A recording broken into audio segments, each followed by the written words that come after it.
Hello everyone, good morning. PSD ব্লগে আপনাদের সবাইকে আবার অনেক স্বাগত জানিয়ে ব্লগটি শুরু করছি। আশা রাখছি আজকের ব্লগটা আপনাদের খুব ভালো লাগবে।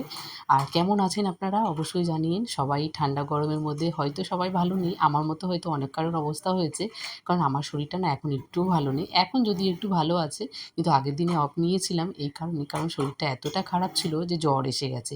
3 দিন ধরে প্রায় জ্বর, মাম্মামের শরীরটা খারাপ।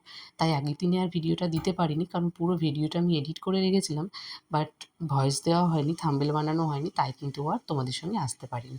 তাই ভাবলাম যে চলো আজকে, আগের দিনে তো হাফ করে রেখেছি, আজকে আমি ভিডিও একটু ভয়েসটা দিয়ে বন্ধুদের সঙ্গে একটু কথা বলে নিই। তাই কিন্তু দেখো আমি সকালবেলা উঠেই রান্নাবান্না শুরু করে দিয়েছি। আমি করিনি, আমার হাজব্যান্ডই করছিল, যেহেতু আমার শরীরটা খারাপ তাই আমি ওর সাথে সাথে একটু ওকে হেল্প করছিলাম। যেহেতু ছেলে মানুষ না, সব কিছু গুছিয়ে করতে পারে না, আর আমরাও না নিশ্চিন্তে ঘরে যতই আমাদের শরীর খারাপ হোক, আমরা কিন্তু এই নিশ্চিন্তভাবে থাকতে পারি না যে কেউ রান্না করলে। এবার আমরা যখন রান্না করি তখন হয়তো ছেলেরা নিশ্চিন্তভাবে বসে থেকে থাকতে পারে, কিন্তু আমরা এই মেয়েরা কখনোই পারি না যে কারোর উপর একটা নির্ভরশীল হয়ে নিজের জন্য নিজের যে জায়গাটা সেটা ছেড়ে দিতে। আমি তো কখনোই পারি না। প্রতিদিনই তো আমি ওই নাইটি পরে ভিডিও করি, আর তোমরা সেটাই দেখো আর অনেক অনেক ভালোবাসা দাও। তো আজকে ভাবলাম যে চলো আজকে একটু শাড়ি পরা যাক, যেহেতু খুব একটা কাজ আমি করব না, যতটা করব ততটাই তোমাদের সঙ্গে শেয়ার করি। আর আমার হয়তো একটা ভিডিও করার একটা নেশা বলতে পারো, আমি ভিডিও করতে খুব ভালোবাসি। আমার শরীর খারাপ থাকুক আর যাই থাকুক, আমার ভিডিও করার জন্য একটা মনে হয় একটা অন্য একটা এনার্জি চলে আসে। তো এটা হয়তো সবার ভালো লাগে না, আর ভিডিও করাটা সবাই ভালো চোখে দেখে না, কিন্তু আমি বলবো যে যারা এই ভিডিও করাটাকে নিয়ে খারাপ কথা বলো, তারা একবার ভিডিওটা করে দেখো, আর ভিডিওটা এভাবে যে আমরা শ্যুট করি তো সেভাবে করো, তারপর এডিট করে থাম্বনেল বানিয়ে ভিডিওটা প্রপারলি দাও, তাহলে বুঝতে পারবে যে ভিডিও বানানোটাও হচ্ছে একটা কাজ আর কতটা কষ্ট হয় বানাতে। আর মাম্মাম গেছিলো স্কুলে, মাম্মাম স্কুল থেকে এখন চলে এসেছে, আর এসে যখন আমাকে দেখেছে আমি শাড়ি পরে আছি তখন আমাকে জিজ্ঞেস করছে, মা তুমি কোথায় যাবা? এটা মাম্মামের সবসময় প্রশ্ন আসে যখন আমি একটু সেজেগুজে থাকি, মা তুমি কোথায় যাবা, কারণ আমি ওকে না নিয়ে যদি চলে যাই। এইটা হয়তো সবসময় মাম্মামের মনের মধ্যে একটা ভয় থাকে। অথচ আমি এটাও দেখি মাম্মাম সবসময় কিন্তু আমার প্রতি খেয়াল, একটা ছোট্ট বাচ্চা হলেও অনেকটা খেয়াল রাখে। 2 দিনের আগের একটা কথা বলি তোমাদের সঙ্গে। আমি একটা নাইটি পরেছিলাম, নাইটিটা না আমার গাড়িতে লেগে ছিঁড়ে গেছে, যেহেতু রাস্তার সামনে গাড়িটা থাকে, বেরোতে গিয়ে নাইটিটা একটু ছিঁড়ে গেছে পায়ের কাছে। তো মাম্মাম ঘুম থেকে উঠেই কিন্তু সেটা মাম্মামের চোখে পড়েছে, আর আমাকে বলছে, মা তুমি কেন ছেঁড়া নাইটি পরে আছো?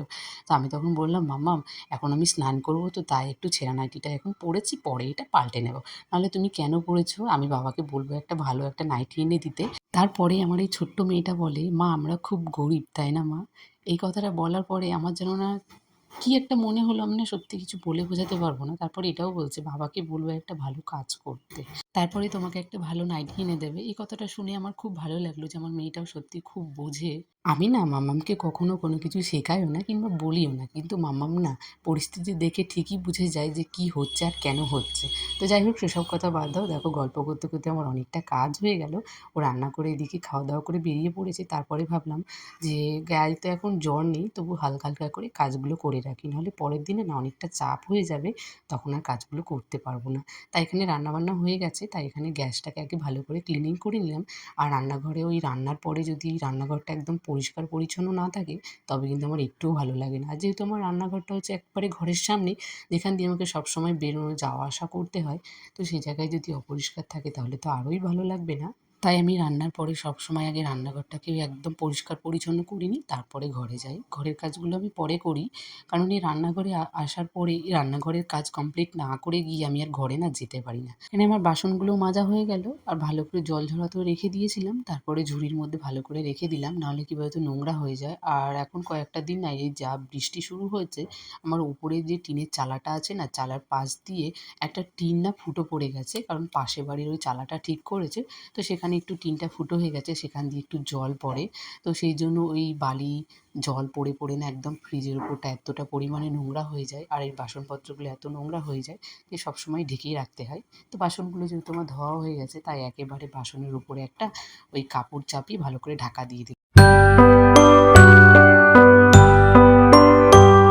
তো এখন ফাইনালি কাজ কমপ্লিট, মানে রান্নাঘরের কাজ কমপ্লিট হলো। এখন ঘরের কাজগুলো করবো, এখন বিছানাপত্রগুলো তুলবো। প্রায় এখন ওই 10টা 40 মতো বাজেও, খেয়ে দিয়ে অফিস বেরিয়ে গেছে। আর মামামের ভেবেছিলাম আজকে প্রাইভেট আছে, মানে ভুলেই গেছে যে প্রাইভেট নেই আজকে। আন্টিকে ফোন করলাম, মানে মামামের আন্টিকে ফোন করলাম, তো বললো না আজকে প্রাইভেট নেই। তো যাই হোক চলো আজকে বিছানাপত্রগুলো এখন তুলে নিই, তারপর স্নান করে আসবো। শরীরটা যেহেতু একটু ভালো নেই, জ্বর ঠান্ডা, তো তার মাঝখানে সকালবেলা কাজগুলো অনেকটা হেল্প করে দিয়েও তারপরে গেছে, পুরোটাই রান্নাবান্না সব কিছুই করেছে।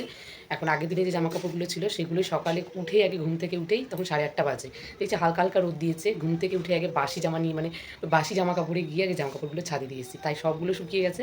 এখন আবার এসছে বাইরে বৃষ্টি, তো এখন এই জামাকাপড়গুলো তুলে মানে এই বিছানাপত্রগুলো তুলে নেব, তারপরে মামাকে খাইয়ে দাইয়ে ঘুম পাড়াবো, তারপর আমি স্নান করবো, পুজো দেবো।